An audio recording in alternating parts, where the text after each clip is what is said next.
Sometimes the smartest person in the room is the one refilling your water glass. The crystal chandeliers above the Blackwood Grand Ballroom shimmered like falling stars across hundreds of polished champagne flutes, while Manhattan's elite exchanged billion-dollar smiles beneath walls of gold and glass. Outside, February snow drifted silently over Park Avenue, softening the city into white and silver. Inside, power moved differently. Sharp heels clicked against marble floors. Expensive watches caught the light.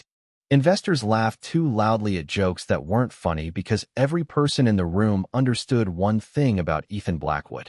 When the CEO of Blackwood Technologies invited you to his annual gala, you came prepared to impress him or disappear trying. Claire Bennett moved quietly through the ballroom carrying a silver tray of sparkling water as if she belonged to another world entirely. Her black uniform was simple, crisp, forgettable, exactly how management liked it. At 27, Claire had mastered the art of invisibility. She kept her blonde hair tied neatly behind her head, her posture straight, her voice soft. Most guests never looked directly at her face when they spoke. They looked through her, past her, like she was part of the furniture holding the night together. Claire preferred it that way. Table 12 needs another bottle of Napa Reserve, another waitress whispered while rushing past her. Claire nodded once and adjusted the tray against her palm. Calm, controlled, quiet. Yet beneath the silence, her mind never stopped moving. Numbers, patterns, voices, screens, tiny details nobody else noticed. She noticed everything. At the center of the ballroom, Ethan Blackwood stood beneath a massive digital display showing the company's newest product launch. 36 years old, 6'2", tailored navy tuxedo, cold gray eyes sharp enough to make senior executives stumble through presentations. He carried himself like a man who had never once doubted his place in the world. And perhaps he hadn't. Ethan had built Blackwood Technologies into one of the fastest-growing AI companies in America. Financial magazines called him the Machine of Manhattan. Employees called him brilliant when he was listening and terrifying when he wasn't. Tonight's gala mattered more than anyone realized. In less than 1 hour, Ethan was expected to finalize a partnership worth nearly $800 million with Veron Capital, one of the largest investment firms in the country. The entire ballroom buzzed with anticipation. Investors smiled carefully. Board members checked their phones every few seconds. One mistake tonight could send Blackwood stock tumbling by morning. Ethan preferred pressure. Pressure made people reveal themselves. Claire approached table 7 and carefully refilled a crystal glass beside two executives arguing over projected earnings. If Asia expansion hits Q3 targets, we recover by summer, one man muttered under his breath. Only if the leak gets buried first, the other answered. Claire kept her eyes lowered. But she listened. She always listened. Across the ballroom, the massive presentation screen suddenly flickered. Once, twice, then the room froze. A video exploded onto the screen without warning. Gasps rippled through the ballroom as distorted audio filled the speakers overhead. Blackwood Technologies manipulated user data. The sentence echoed through the silent room like shattered glass. Investors stood immediately. Phones appeared everywhere. A woman near the front whispered, "Oh my God." Ethan's face darkened instantly. "Kill the screen," he snapped. Panic erupted near the tech booth as staff members scrambled across cables and laptops. The video continued playing for another 10 agonizing seconds before finally cutting to black. Too late. Every major investor in the room had already seen it. The ballroom transformed in seconds. Executives whispered furiously. Reporters near the back began typing on their phones. One board member looked physically sick. Ethan turned toward his legal team with controlled fury simmering beneath every word. "Tell me that video was fake." Nobody answered immediately, and that silence was worse than panic. Claire stood near the champagne tower watching the room collapse under invisible pressure. Fear had a sound. She had learned that years ago. It sounded exactly like this. Sharp breathing, nervous laughter, shoes shifting across marble, people calculating exits before disaster became public. Then she heard it. A tiny sound buried beneath the distorted audio replay, still echoing from overhead speakers near the stage. Soft, almost impossible to catch. A notification ping. Claire's eyes lifted slowly toward the frozen presentation screen. Her expression changed for the first time all evening. Not fear.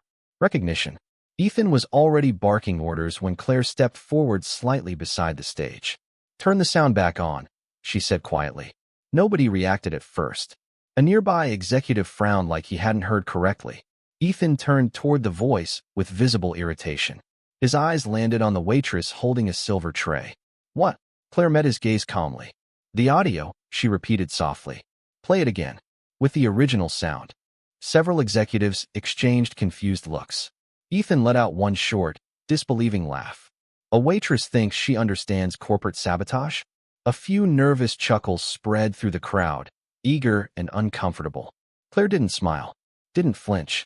She simply looked back toward the black screen above the ballroom as snow drifted silently beyond the towering windows. Calm, watching, listening, like she already knew something nobody else in the room did. The ballroom remained frozen for 3 long seconds after Claire spoke. Not loud seconds, quiet ones. The dangerous kind. The kind where powerful people stopped pretending they were in control. Ethan Blackwood stared at her from across the marble floor, his expression caught somewhere between disbelief and irritation. Around him, executives shifted uncomfortably while reporters near the back discreetly raised their phones again. Nobody understood why a waitress was suddenly talking during the biggest corporate crisis of the year. Claire adjusted the silver tray lightly against her fingertips. Steady hands. Calm breathing. Her eyes remained fixed on the dark presentation screen above the stage. "You heard a problem in the audio?" one executive finally asked with visible skepticism. Claire nodded once. "Not the voice," she answered softly. "The timing." Ethan took a slow step toward her. His polished shoes echoed sharply against the ballroom floor. "Explain." Claire hesitated for just a second. Not because she was nervous, because she already knew how rooms like this worked. Men in expensive suits only listened when another powerful man allowed them to. Especially to women. Especially to waitresses. "The notification sound in the background," she said carefully. "It repeats at exactly the same interval twice." One of the younger board members frowned. "So?" Claire looked toward the massive speakers mounted near the ceiling. "Phone alerts do not repeat that perfectly unless the audio was layered during editing." Silence again. Ethan's jaw tightened slightly. Not because she sounded foolish. Because she did not. A technician near the control booth suddenly spoke up. "Actually," he swallowed nervously. "She might be right." Several heads snapped toward him immediately. The technician adjusted his glasses. Compressed audio loops can leave timing artifacts if somebody manipulated the clip too quickly. Ethan's eyes narrowed. "Replay it." The room shifted instantly. Staff rushed back toward the equipment booth while guests leaned toward one another whispering under their breath. Claire stepped back quietly toward the edge of the ballroom, already trying to disappear into the crowd again. That was her instinct. Solve the problem. Leave the spotlight. But Ethan noticed. Of course he noticed. Men like Ethan Blackwood noticed anything that challenged their control. The giant screen flickered back to life. This time the ballroom speakers amplified every detail with brutal clarity. The distorted accusation echoed again. Then came the tiny sound Claire had heard. Ping. A pause. 3 seconds later. The exact same ping again. Identical. Mechanical. Perfectly repeated. The technician's face went pale. That should not happen naturally. Murmurs spread rapidly across the ballroom. Investors who had looked ready to walk out now exchanged uncertain glances instead. Ethan folded his arms tightly across his chest while staring at the screen. Thinking. Calculating. "Can you isolate the original track?" he demanded. "Yes, sir." The technician answered immediately. Claire quietly turned to leave before anyone noticed her again. She moved toward the service station near the back hallway where rows of untouched champagne glasses still waited beneath soft golden light. Her heartbeat remained calm despite the tension flooding the ballroom behind her. She had spent years teaching herself that panic solved nothing, especially not in rooms full of wealthy people trying desperately to protect their reputations. "Who are you?" The voice stopped her halfway to the kitchen doors. Claire turned slowly. Ethan Blackwood stood only a few feet away now, hands in his pockets, studying her with an intensity that felt almost uncomfortable. Up close, he looked even sharper than the magazines described. Precise. Controlled. The kind of man who probably scheduled every minute of his life 6 months in advance. Claire lowered her eyes slightly. "Just a waitress, Mr. Blackwood." Ethan glanced briefly toward the ballroom, where executives continued scrambling around the stage. "No," he said quietly. "Just waitresses do not catch audio manipulation in a room full of engineers." Claire said nothing. The faint sound of snowfall tapped softly against the towering windows behind them. Somewhere deeper inside the ballroom, someone raised their voice about stock prices. Ethan watched Claire carefully. He had spent most of his adult life reading people before they spoke. Investors, competitors, journalists. Everyone wanted something from him eventually. Attention, money, access. But Claire Bennett stood in front of him carrying a tray of untouched water glasses like she genuinely wished he would leave her alone. That unsettled him more than the crisis itself. "Where did you learn that?" he asked. Claire adjusted the cuff of her sleeve gently. "You hear a lot when nobody notices you." Ethan almost smiled at that. Almost. Then his phone buzzed sharply in his pocket. He pulled it out immediately. One message from his chief legal officer. "Forensic review confirms video tampering. Media holding story temporarily." Relief swept visibly across Ethan's face for half a second before he buried it again beneath composure. The company was not safe yet, but it was breathing again. He looked back toward Claire. "You may have just saved my company hundreds of millions of dollars." Claire shook her head softly. "No, sir. I just listened." Then she walked past him toward the kitchen without waiting for permission to leave. Ethan remained standing beneath the ballroom lights, watching her disappear through the swinging doors. Calm, quiet, untouched by the chaos she had just stopped. For the first time that night, Ethan Blackwood stopped paying attention to the investors, the reporters, and the collapsing market outside. Instead, he found himself thinking about the blonde waitress who had heard what nobody else in the room could hear. And somewhere deep beneath the noise of the gala, a thought settled uncomfortably into his mind. Maybe the most dangerous people were not the loud ones. Maybe they were the quiet ones everyone stopped seeing. The ballroom slowly began breathing again, but the air still felt heavy with embarrassment and expensive perfume. Investors who had nearly rushed for the exits now returned cautiously to their seats while executives whispered into phones with forced confidence.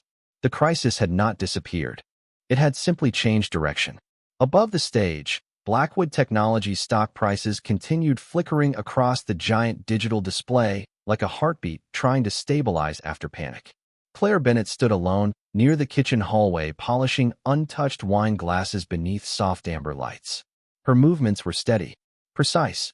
She did not look like someone who had just altered the mood of an $800 million deal. That was what unsettled Ethan Blackwood the most. Most people chased recognition the second they tasted it. Claire seemed allergic to attention. Across the ballroom, Ethan barely heard his legal team updating him anymore. "The forensic review is buying us time," his chief attorney explained quickly. "If we issue a statement within the next 30 minutes, we can control market reaction before opening bell tomorrow." Ethan nodded absently. His eyes kept drifting back toward the blonde waitress near the service station. Calm, invisible again, like nothing had happened. "Sir?" the attorney repeated carefully. Ethan snapped back into focus. "Draft the statement," he said coldly. "No interviews tonight. No comments until I approve them personally." "Yes, sir." The attorney hurried away immediately. Ethan loosened his cuff slightly while watching Claire from across the room. Something about her bothered him in a way he could not explain.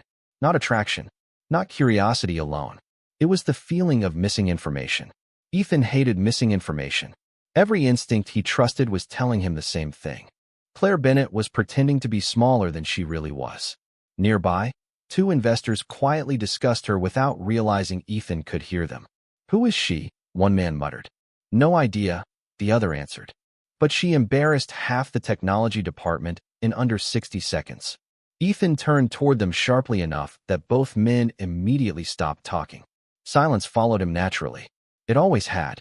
He walked slowly across the ballroom toward the service hallway while snow continued falling behind the towering glass windows overlooking Manhattan. Claire sensed him approaching before he spoke. "You avoided every camera in the room," Ethan said quietly. Claire placed another polished glass carefully onto the silver tray beside her. That was not difficult. Most people would be celebrating right now. Most people do not work double shifts tomorrow morning. Ethan studied her face carefully under the warm lights. There was no bitterness in her voice. No self-pity. Just truth spoken plainly. He noticed details now that he had missed earlier. Her posture was too composed, her vocabulary too precise. Even the way she carried the tray looked efficient rather than practiced. Claire moved like someone trained for pressure long before she ever stepped inside a restaurant. "How long have you worked here?" Ethan asked. "Almost 2 years. And before that?" Claire's hands paused for half a second against the glass. Tiny movement, barely noticeable. But Ethan noticed everything. "Different jobs," she answered softly. Ethan slipped one hand into his pocket. "That is not an answer." Claire finally looked at him directly. Her blue eyes reflected the ballroom lights without fear or defensiveness. "You are very used to people explaining themselves to you, Mr. Blackwood." Ethan almost smiled again. "Almost. Usually because I sign their paychecks. You do not sign mine." The silence between them stretched quietly. Somewhere behind the ballroom doors, a piano player resumed soft jazz music to calm the atmosphere. The elegant melody drifted faintly through the hallway, while distant conversations slowly returned to life. Ethan leaned lightly against the marble wall beside the service station. "You know," he said carefully, "most people in this city spend years trying to get my attention." Claire picked up another wine glass. "That sounds exhausting." Ethan let out one short laugh before catching himself. He could not remember the last time someone had spoken to him without calculation underneath their words. No flattery, no nervousness, no performance. Claire simply spoke like his wealth had absolutely no effect on her. That alone made her dangerous. A restaurant manager suddenly rushed toward them looking pale with stress. "Claire," he whispered urgently. "Table 14 is asking for you specifically." Claire nodded immediately and reached for the tray. "Work first. Always work first." But before she could walk away, Ethan spoke again. "Wait." She stopped. "You heard the repeated notification sound because you recognized audio layering patterns," Ethan said slowly. "That is not something people casually learn." Claire remained still for a moment. Then she answered without turning around. "My younger brother used to edit videos when we were kids." Ethan frowned slightly. "Used to?" Claire lowered her eyes briefly toward the polished floor. "He passed away 4 years ago." The words landed softly. No dramatic pause. No visible emotion. Somehow that made them heavier. Ethan's expression shifted immediately. For the first time that evening, genuine discomfort crossed his face. "I am sorry," he said quietly. Claire gave a small nod. "Thank you." Then she lifted the tray and walked back into the ballroom, where wealthy strangers waited to be served under chandeliers worth more than most apartments in Manhattan. Ethan remained standing alone near the hallway entrance, watching her disappear into the crowd once again. He suddenly remembered something his father once told him years ago when Blackwood Technologies was still operating out of a tiny office above a laundromat in Brooklyn. "The people who survive the hardest things rarely talk about them." Ethan had ignored that lesson for most of his life. In his world, power belonged to the loudest voice in the room. Reporters had been quietly escorted away from restricted areas. Jazz music floated gently beneath the crystal chandeliers, while waiters carried trays through crowds pretending they had not nearly witnessed a corporate collapse an hour earlier. But beneath the polished surface, tension still moved through the room like electricity hiding inside walls. Ethan Blackwood stood near the center of the ballroom, speaking with Veyron Capital executives while keeping one eye on the digital stock monitor above the stage. The numbers had stabilized. Barely. Enough to prevent disaster by morning if nothing else went wrong tonight. Unfortunately, Ethan had built his entire career expecting things to go wrong. That instinct had made him rich. It had also made him exhausting to work for. "You handled the situation well," one investor told him carefully while adjusting his cufflinks. Ethan gave a polite nod without warmth. "The night is not over yet." Across the ballroom, Claire Bennett quietly replaced dessert forks at a long table near the windows overlooking snowy Manhattan streets. Her expression remained calm, but exhaustion had begun settling beneath her eyes. She had been working since 6 that morning. Her feet hurt. Her shoulders ached. Still, she moved gracefully through the ballroom as if pressure could not touch her. Ethan noticed that too. "Who is she?" asked Richard Veyron suddenly, following Ethan's gaze across the room. Ethan answered without looking away. "One of the waitresses." Richard frowned lightly. "No, not anymore." Ethan finally turned toward him. Richard lowered his voice. "Half the investors in this room are talking about her." Ethan disliked that immediately. Attention changed people, especially sudden attention. He had seen it happen hundreds of times inside boardrooms and startup offices. Smart people became reckless the second recognition entered the room. But Claire remained exactly the same. Quiet, focused, invisible whenever possible. That unsettled him more than if she had openly enjoyed the praise. A senior executive suddenly rushed toward Ethan, looking pale again. "Sir, we have another issue." Ethan's jaw tightened instantly. "What now?" "The recovery statement scheduled for release at midnight." The executive swallowed nervously. "There is a discrepancy in the financial appendix." Ethan's eyes hardened. "How large?" "Potentially $30 million in projected losses." Richard Veyron cursed quietly under his breath. Ethan grabbed the tablet from the executive's hands and scanned the report rapidly. Numbers, forecasts, legal disclaimers. His mind moved quickly through every line. Then he saw it. A regional projection error tied to market recovery estimates. Small enough to miss during panic. Large enough to destroy investor confidence if discovered publicly tomorrow morning. Ethan closed his eyes briefly. One mistake after another. Around him, executives immediately began speaking over one another. "We can revise the release." "No, we do not have enough time." "Delay the statement." "If we delay, markets will assume the worst." The pressure returned instantly. Heavy, loud, desperate. Ethan hated desperation. Then, without meaning to, his eyes moved across the ballroom again toward Claire. She was standing near table 16 pouring coffee for an elderly investor while snow drifted softly outside the windows behind her. Calm. Ethan looked back down at the report in his hand, then back at Claire. An irrational thought crossed his mind. Before he could stop himself, he walked directly toward her. Claire noticed him approaching immediately. "More bad news?" she asked quietly before he even reached the table. Ethan almost looked surprised. "You can tell." Claire handed the coffee pot to another server nearby. People breathe differently when they are panicking. Ethan stared at her for one silent moment. Then he handed her the tablet. "Humor me." Claire frowned slightly. "Mr. Blackwood, I am carrying dessert trays tonight. I do not think your board wants financial advice from catering staff." "Neither did I earlier." The words landed heavier than he intended. Claire looked at him carefully before finally taking the tablet into her hands. Around them, nearby executives exchanged confused glances. One older board member muttered under his breath, "This is absurd." Ethan ignored him completely. Claire scanned the report quietly while ballroom music continued softly overhead. Her eyes moved quickly across graphs, projections, and quarterly forecasts. Too quickly for someone pretending to understand them. Ethan noticed that immediately. So did everyone else standing nearby. Claire suddenly stopped scrolling. "There."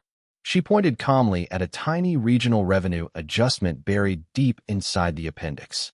"Your recovery model assumes pre-crisis consumer confidence returns within 48 hours. Ethan folded his arms. "And?" Claire looked up at him. "People trust apologies slower than algorithms do." Silence. Even the nearby executives stopped talking. Claire continued softly. "Your numbers technically work on paper, but emotionally, they are unrealistic." Richard Veyron stepped closer now, intrigued despite himself. "What would you change?" Claire hesitated briefly. Ethan noticed that too. Not insecurity. Caution. She understood exactly how strange this moment looked. A waitress correcting corporate forecasts in the middle of Manhattan's most exclusive technology gala. "You need a slower recovery curve," she answered finally. "Smaller gains. More transparency. Investors forgive losses faster than they forgive optimism that feels dishonest." Ethan stared at her, then slowly looked back down at the report. The room remained completely still around them. One executive quietly recalculated the revised numbers on his phone calculator. His face changed instantly. "She is right." Another silence followed. Heavy this time. Ethan looked back at Claire again, but differently now. Earlier she had impressed him. That was dangerous enough. But this was worse. Because now she was making him question the people he trusted most. Claire handed the tablet back carefully. "That should stabilize confidence through Monday morning," she said softly. Then she stepped around him to continue serving coffee like nothing extraordinary had happened at all. Ethan remained standing in the center of the ballroom, holding the corrected report, while executives stared speechlessly at the blonde waitress disappearing once again into the crowd. And for the second time that night, the most powerful man in the room realized he had underestimated someone simply because she wore a uniform. Midnight settled over Manhattan like dark velvet dusted with snow, while the Blackwood Gala finally began winding toward exhaustion. Guests who had arrived earlier full of confidence now moved more carefully through the ballroom, speaking in quieter voices as if the night itself had humbled them. Crystal glasses clinked softly beneath fading jazz music. Expensive laughter sounded thinner now, more human. Ethan Blackwood stood alone near the panoramic windows overlooking Park Avenue, one hand resting against the cold glass while the city lights shimmered below like scattered gold coins beneath snowfall. His reflection stared back at him. Perfect tuxedo, controlled posture, tired eyes. Across the ballroom, Claire Bennett carried a tray of untouched desserts toward the kitchen entrance while avoiding eye contact with nearly everyone around her. But people noticed her now. That was the problem. Investors glanced toward her while whispering. Executives lowered their voices when she passed. Even the catering staff looked at her differently. Respect changed rooms faster than fear sometimes. Claire hated that. Attention created questions. Questions created complications. And complications had destroyed enough of her life already. There she is. Claire stopped walking as the restaurant manager hurried toward her looking both nervous and excited. Claire, Richard Veron specifically requested you for the investor table. Claire blinked once. Why? The manager lowered his voice immediately. Because apparently the billionaires think you are some kind of genius now. Claire closed her eyes briefly. Exhaustion flickered across her face for half a second before composure returned. I am a waitress. Tonight, the manager whispered carefully. I do not think anybody believes that anymore. Near the center of the ballroom, Richard Veron sat beside several investors studying revised financial projections on a tablet, while Ethan remained near the windows behind them. Claire approached quietly carrying coffee refills. Miss Bennett, Richard said warmly the second he noticed her. Perhaps you can settle an argument. Claire immediately looked uncomfortable. I really should not. That sounds like a yes, another investor joked lightly. A few people laughed softly. Ethan watched silently from across the room. Claire placed the coffee tray carefully onto the table. What is the argument? Richard rotated the tablet toward her. If markets reopen Monday with controlled messaging, how long before confidence fully stabilizes? Claire's eyes scanned the data quickly. Too quickly again. Ethan noticed several executives watching her now with growing disbelief. One younger analyst muttered under his breath. Nobody reads reports that fast. Claire ignored him. You are asking the wrong question, she answered softly. Richard raised an eyebrow. What would be the right one? Claire looked around the ballroom briefly. At the chandeliers. The investors. The polished marble floors. People think trust works like stock prices, she said quietly. Up or down. Fast or slow. But trust behaves more like memory. The table fell silent immediately. Claire continued carefully. If customers feel manipulated, they do not just forget because numbers improve. They wait. They watch. They decide if your behavior changes after the apology. One executive crossed his arms skeptically. And your solution? Claire looked directly at him for the first time. Stop sounding like a corporation trying to survive. The investor table went completely quiet. Ethan slowly turned away from the window now, listening more closely. Claire pointed gently at the draft statement still displayed on the tablet. This sounds defensive. She tapped another paragraph. This sounds rehearsed. Another line. And this sounds written by lawyers. Richard Veron almost smiled. It was. Claire nodded softly. That is the problem. Ethan finally stepped closer to the table again. Then what would you say? Claire hesitated. Not because she lacked an answer. Because she understood exactly how dangerous honesty sounded in rooms built on image management. I would tell the truth, she answered simply. Ethan folded his arms. Which truth? Claire met his eyes steadily beneath the ballroom lights. That your company got arrogant. Silence. Heavy silence. One executive looked horrified. Another stared down at his drink. But Ethan did not interrupt her. Claire continued softly. People forgive mistakes easier than pride. They want to hear accountability from a person, not damage control from a brand. Richard leaned back slowly in his chair. You speak like someone who has done this before. Claire looked down at the untouched coffee cups for a moment. No, she said quietly.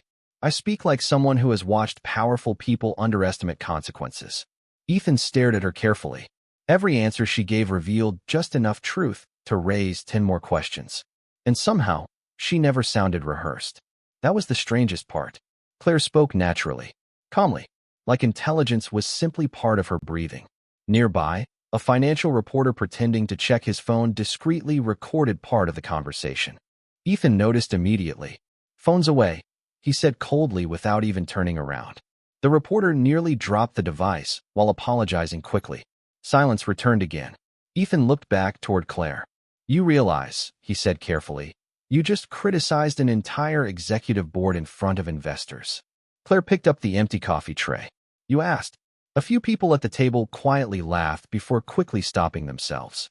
Ethan almost did too. Almost. Then Richard Veyron suddenly spoke again. "Miss Bennett." Claire paused. "How does someone working night shifts in a Manhattan ballroom understand crisis psychology better than half my consulting teams?" The question lingered in the air between them. Claire's fingers tightened slightly against the silver tray. Tiny movement, barely visible. Ethan noticed it instantly.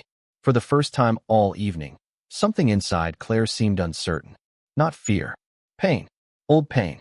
"Because," she answered quietly, "sometimes losing everything teaches you what people actually value." No one spoke after that. Not immediately. The ballroom noise faded into the background while snow continued falling softly beyond the glass walls of Manhattan. Ethan watched Claire walk away once more beneath the golden lights, carrying empty coffee cups through a room full of millionaires who suddenly looked much smaller than they had a few hours earlier. And somewhere deep beneath his polished control, Ethan Blackwood realized the most uncomfortable truth of all. The waitress he kept underestimating understood people far better than he did. By 1:15 in the morning, the ballroom had finally begun emptying for real. Chauffeurs waited outside beneath falling snow while Manhattan's elite disappeared into black luxury cars, one careful goodbye at a time. The orchestra had stopped playing nearly 20 minutes earlier, leaving only soft piano music drifting through the massive room like an echo refusing to leave. Crystal glasses sat abandoned across linen-covered tables. Half-melted ice reflected gold chandelier light. The storm outside had quieted the city into something almost peaceful. Inside the Blackwood Grand Ballroom, exhaustion settled over everyone except Claire Bennett. She continued working calmly beside the remaining catering staff, stacking silver trays and clearing untouched desserts with the same steady focus she had carried all evening. No celebration, no excitement, just work. Ethan Blackwood stood near the stage reviewing updated market projections on his phone, while three exhausted executives argued softly nearby. "The revised statement is already performing better online," one man reported nervously. "Public response is stabilizing faster than expected." Another executive nodded quickly. "Investors are specifically praising the transparency language." Ethan looked up slowly from the screen. Transparency language. Claire's language. One executive rubbed his forehead tiredly. "We should probably thank the consultants who adjusted the messaging so quickly." Ethan's expression hardened slightly. "We did not use consultants." The men exchanged confused looks. Ethan said nothing else. Across the ballroom, Claire carefully folded white linen napkins beside the service station while another waitress whispered excitedly beside her. "Do you realize what happened tonight?" the younger woman asked. Claire kept folding napkins. "The company survived." "No. You saved them." Claire gave a small shake of her head. "People save themselves when they decide to listen." The younger waitress stared at her in disbelief. "You sound like some kind of professor." Claire almost smiled faintly at that. Almost. Then the kitchen door swung open and the restaurant manager hurried toward her again, nervous energy practically radiating from his face. "Claire," he whispered urgently, "Mr. Blackwood is asking for you privately." Claire's hands paused briefly against the linen. Around them, several catering staff immediately looked up with curiosity. Claire lowered her eyes for 1 second before answering calmly. "Where?" "Private conference suite upstairs." The younger waitress beside her nearly dropped a stack of plates. "The private executive floor?" Claire ignored the reaction completely. "Tell him I still have cleanup duties." The manager blinked. "Claire, this is Ethan Blackwood. I know who he is. You cannot exactly refuse." Claire looked at the half-cleared ballroom around her. "Actually," she answered softly, "everyone can refuse." The manager opened his mouth, then closed it again, because somehow she sounded absolutely certain. A few minutes later, Ethan stood alone inside the private executive suite overlooking snow-covered Manhattan streets 30 floors below. The room was quiet except for the low hum of city traffic far beneath the glassed windows. Dark leather chairs surrounded a polished conference table scattered with financial reports and half-finished coffee cups. Ethan loosened his tie slightly while staring out at the skyline. He could still hear Claire's voice in his head. People forgive mistakes easier than pride. No consultant had spoken that honestly to him in years. Maybe ever. A soft knock interrupted his thoughts. Ethan turned immediately. Claire stepped quietly into the room, still wearing her black waitress uniform, sleeves rolled neatly to her elbows after hours of work. She looked tired now, human, but somehow still composed. Ethan gestured toward the conference table. "Thank you for coming." Claire remained standing near the doorway instead. "Your manager insisted." Ethan noticed the distance immediately. Physical distance. Emotional distance, too. Claire stayed close enough to be polite and far enough to leave quickly if necessary. Ethan respected that more than he expected. "Sit down," he offered. Claire glanced at the expensive leather chairs before answering softly. "I am fine standing." Ethan slowly nodded once. "All right." Silence settled briefly between them while snow drifted outside the massive windows. Finally, Ethan spoke again. "You embarrassed my executive board tonight." Claire met his eyes calmly. "No, they embarrassed themselves." Ethan let out a quiet breath through his nose that almost sounded like laughter. "Almost. Do you always answer questions like that?" "Only honest ones." Another silence. Ethan walked slowly around the conference table toward her. Not threatening, not aggressive, just curious in a way he was not used to feeling. "I had someone check your employment records," he admitted carefully. Claire's expression did not change. "I assumed you would." That answer unsettled him again. Most people reacted emotionally when investigated. Anger, fear, defensiveness. Claire simply sounded unsurprised. Ethan continued, watching her carefully. "According to your records, you attended Columbia University for 1 year before dropping out." Claire said nothing. "Your grades were nearly perfect." Still silence. Ethan tilted his head slightly.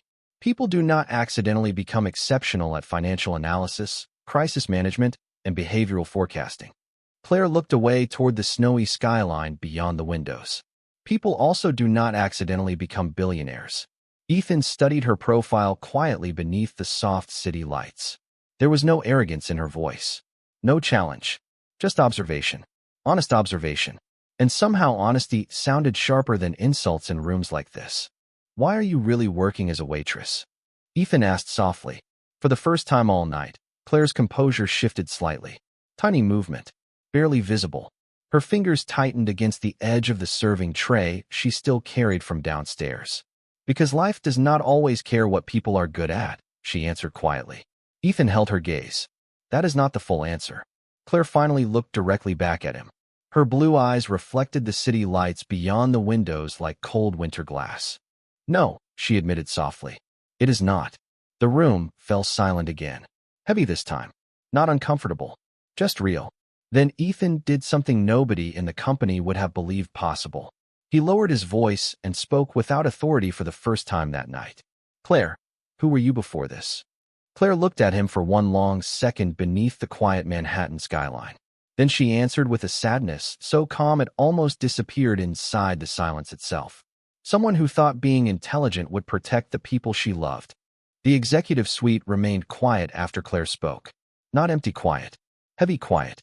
The kind that settled between two people after truth entered the room and refused to leave.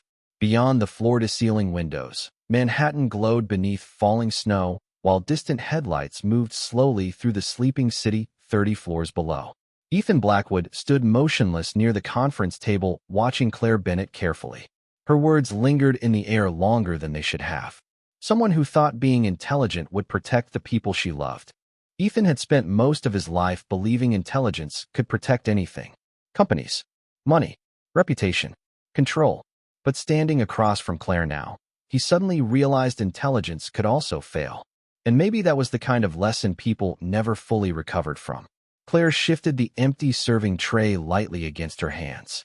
"It is late, Mr. Blackwood." Ethan blinked slightly as if pulled back into the room. "Right." Claire moved toward the door quietly, but Ethan spoke before she reached it. "Wait." She stopped again. Ethan rarely asked people to stay. Usually they waited for him automatically. "You do not owe me your story," he said carefully. "I know that. Claire looked at him over her shoulder. Then why ask? Ethan considered the question honestly for a moment. Because nothing about you makes sense. Claire almost smiled faintly at that. Almost. Most people say that like it is an insult. Ethan shook his head slowly. I mean it as respect. Silence settled again. Softer this time. Claire studied him carefully beneath the warm overhead lights. For the first time all evening, Ethan did not look like the untouchable billionaire from magazine covers. He looked tired, human, like a man carrying too many expectations for too many years. Claire recognized that kind of exhaustion immediately. You should get some sleep, she said quietly. Ethan let out a short breath of amusement. That obvious? People who control everything usually stop sleeping well first. Ethan stared at her. You really do understand people. Claire lowered her eyes briefly. I pay attention. Ethan moved slowly toward the conference table and picked up one of the abandoned financial reports still scattered across the polished surface. When I was 24, he said quietly, I worked 86 straight hours trying to save my first company from bankruptcy. Claire remained near the doorway, listening silently. Ethan glanced toward the snowy skyline outside. I thought if I worked harder than everyone else, I could prevent failure completely.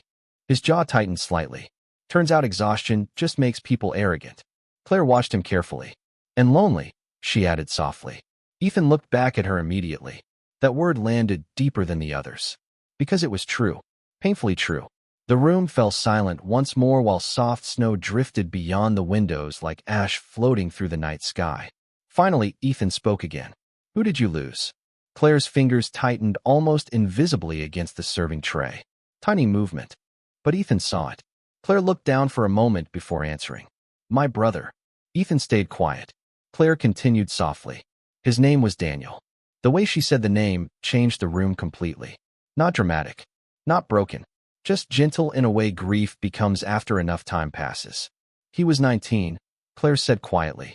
Brilliant with computers, music, video editing. He could take apart almost anything and rebuild it better. Ethan listened without interrupting. Claire walked slowly toward the windows now, standing several feet away from him while staring out across Manhattan. Our parents died when we were younger, she explained. So after college started, it was just us. Snow reflected softly across the glass in front of her. Daniel got sick during my second year at Columbia. Ethan's expression shifted immediately. Claire kept her voice calm. Too calm. Insurance stopped covering certain treatments. Bills kept growing. I kept telling myself I could solve everything if I worked harder. Smarter. Longer. Ethan lowered his eyes briefly. Because he knew exactly where this story was going before she finished it. Claire gave a small, distant smile that carried no happiness at all. I thought intelligence was supposed to create options. The silence after that sentence felt enormous. Ethan finally spoke quietly. What happened? Claire looked down at the city lights far below. I left school. Ethan frowned slightly. To take care of him? Claire nodded once. I worked mornings at a bookstore. Afternoons tutoring students. Nights at restaurants. She paused briefly. Eventually, I stopped being Claire from Columbia. Her voice softened further. I became Claire who needed extra shifts. Ethan watched her carefully while something unfamiliar settled heavily inside his chest. Guilt. Not for what happened to her. For how quickly he had judged her before knowing anything at all. Claire finally turned back toward him. Daniel passed away 3 years later. Ethan looked away toward the dark conference table for one silent second. I am sorry. Claire nodded faintly. Most people are. The answer hit harder than tears would have. Ethan slowly walked closer until only a few feet separated them now. And after that, Claire looked down at the serving tray still in her hands. After that, she answered quietly, life kept sending bills anyway. Ethan closed his eyes briefly. The room felt different now. Smaller somehow. Not because of wealth or power or billion-dollar companies. Because one quiet waitress standing beside a snowy Manhattan window had just exposed how fragile success really was beneath all the polished surfaces people worshipped. Claire straightened slightly and stepped back toward the doorway again. Good night, Mr. Blackwood. Ethan looked at her carefully. Claire. She paused. You should have been running companies by now. Claire gave a small tired smile that carried more sadness than pride. Maybe. Then she opened the door softly and disappeared into the silent hallway beyond, leaving Ethan Blackwood alone beneath the city lights with something he had not felt in years. Shame for underestimating someone simply because the world had forced her to survive differently. The snow was still falling when Claire Bennett finally stepped out of the Blackwood Grand Ballroom a little after 2 in the morning. Manhattan looked quieter now, softer. Yellow taxi lights reflected across wet streets while cold wind curled between the buildings, carrying the smell of snow and distant traffic. Claire pulled her dark coat tighter around herself as she walked down the stone steps beside the catering staff entrance. Her body ached from 14 straight hours on her feet, but exhaustion was familiar. Familiar things stopped feeling heavy after enough years. She adjusted the worn leather strap of her bag against her shoulder and started toward the subway entrance across the street. Claire. Ethan Blackwood's voice stopped her before she reached the corner. She turned slowly. Ethan stood beside a black town car parked beneath falling snow, one hand in his coat pocket while steam curled faintly into the cold air around him. Without the ballroom lights and crowded investors surrounding him, he looked different somehow. Less untouchable, more real. Claire glanced briefly at the waiting driver before looking back at Ethan. "It is late, Mr. Blackwood." "Ethan." Claire said nothing. Snowflakes settled quietly in her blonde hair while traffic lights changed color behind them. Ethan stepped closer, careful not to crowd her space. "You are taking the subway home at 2 in the morning?" Claire almost smiled faintly. "That is usually how waitressing works." The answer carried no bitterness. Somehow that made it worse. Ethan looked at the dark subway entrance across the street, then back at Claire's tired face beneath the falling snow. "Let me drive you home." Claire immediately shook her head. "That is not necessary." "Claire." His voice softened slightly. "It is snowing." She looked up at him carefully. "And?" Ethan hesitated. Strange. He negotiated billion-dollar acquisitions without hesitation. But one exhausted waitress declining a ride somehow made him feel uncertain. "And you helped save my company tonight," he answered honestly. "The least I can do is make sure you get home safely." Claire lowered her eyes briefly toward the snowy sidewalk. The city hummed softly around them. Distant sirens. Passing tires. The quiet rhythm of Manhattan after midnight.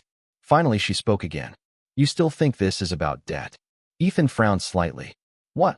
Claire met his gaze calmly beneath the streetlights. "You think kindness becomes fair once it can be repaid." The words landed quietly between them. Ethan stared at her for a moment without answering. Because part of him knew she was right. His entire world functioned through transactions. Favors. Leverage. Value. Nothing simply existed without purpose. Claire noticed his silence and adjusted the strap of her bag again. "That is not how people work," she said softly. Ethan looked down briefly at the snow gathering near his polished shoes. "Maybe not," he admitted. "But it is how my world works." Claire's expression softened slightly for the first time all night. Not pity. Understanding. That sounds lonely. Ethan let out a quiet breath that almost became a laugh before disappearing into the cold air. "You know," he said carefully, "most people spend years trying to impress me." Claire tilted her head slightly. "Does it help?" Ethan looked away toward the city traffic. No, the honesty surprised even him. Snow continued falling gently around them, while the driver respectfully remained inside the car pretending not to listen. Ethan looked back at Claire again. "I owe you an apology." Claire blinked softly. "For what?" Ethan gave a small, humorless smile. "Pick a moment from tonight." Claire studied him carefully.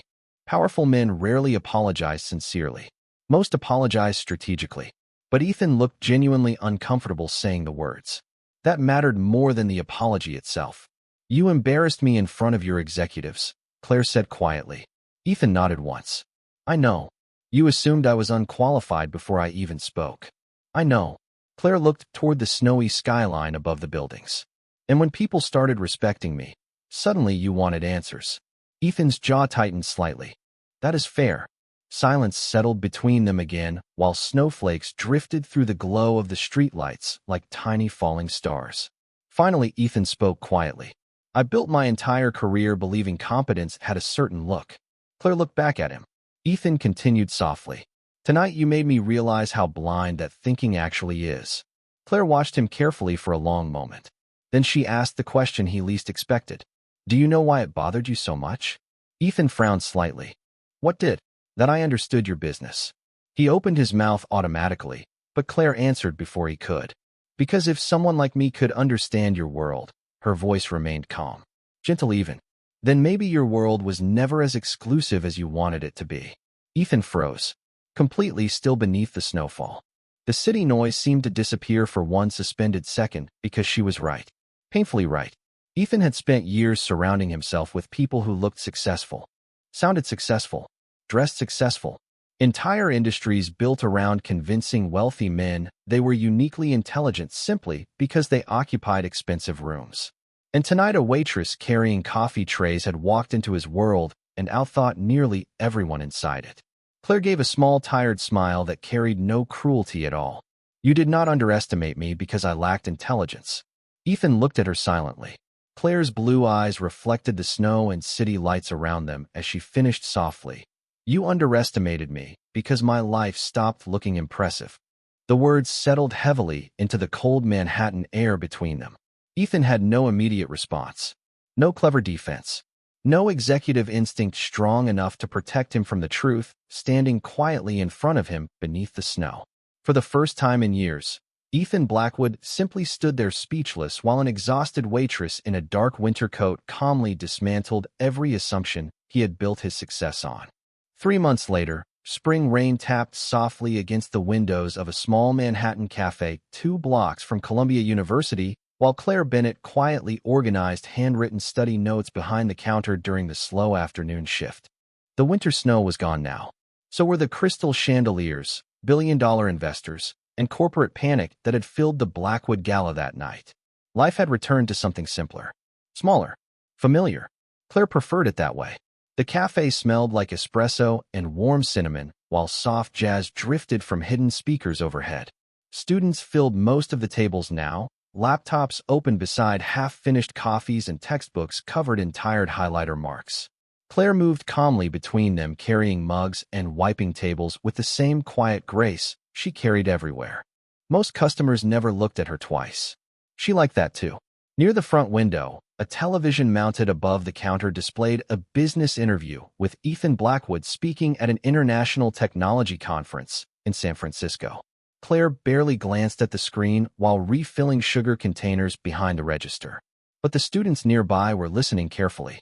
Blackwood Technologies has had one of the strongest trust recoveries in the industry this year, the interviewer said.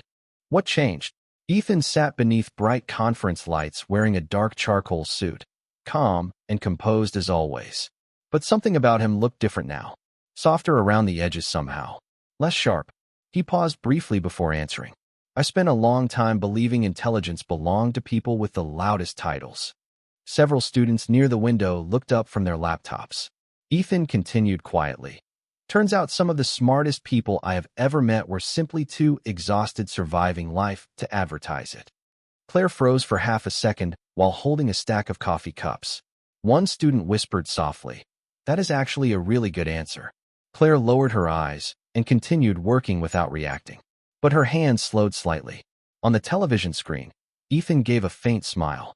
Our company became stronger the moment we stopped confusing status with wisdom. The interview moved on to market projections and AI development. But Claire stopped listening after that.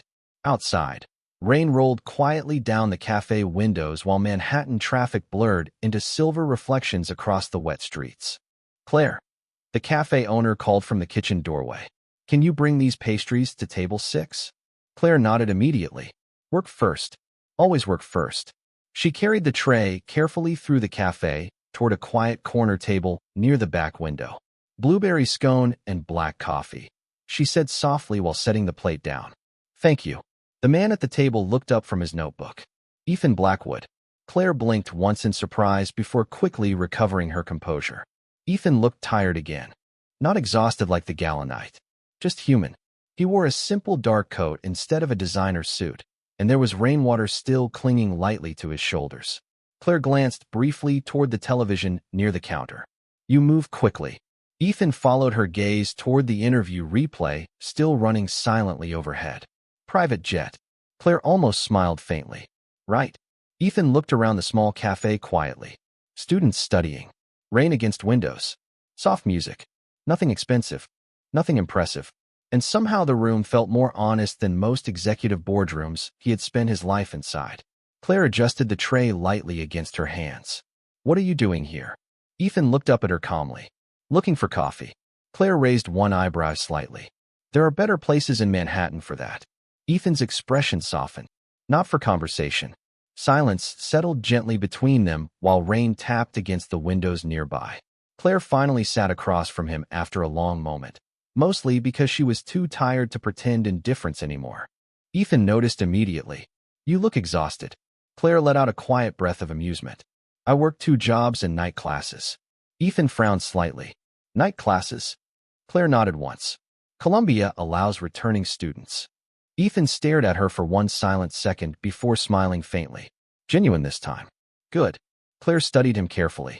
You sound relieved. Ethan looked down briefly at the black coffee in front of him. Maybe I was. Claire leaned back slightly in the chair. Why? Ethan thought about the question honestly before answering. Because the world almost convinced you to disappear. The cafe noise faded softly into the background around them. Claire looked out the rain-covered window beside the table while Ethan continued quietly. You were right that night. Claire glanced back at him. Ethan met her eyes steadily. I underestimated you because your life stopped looking impressive. He paused briefly. I have been thinking about that ever since. Claire said nothing. Ethan looked around the cafe again. Do you know what the strangest part is? Claire waited quietly. Ethan smiled faintly. My executives still think I saved the company that night. Claire lowered her eyes toward the coffee cup between her hands. Did you tell them otherwise? Ethan shook his head slowly. No, Claire looked surprised by that. Ethan leaned back slightly in his chair. Some lessons matter more when people discover them themselves.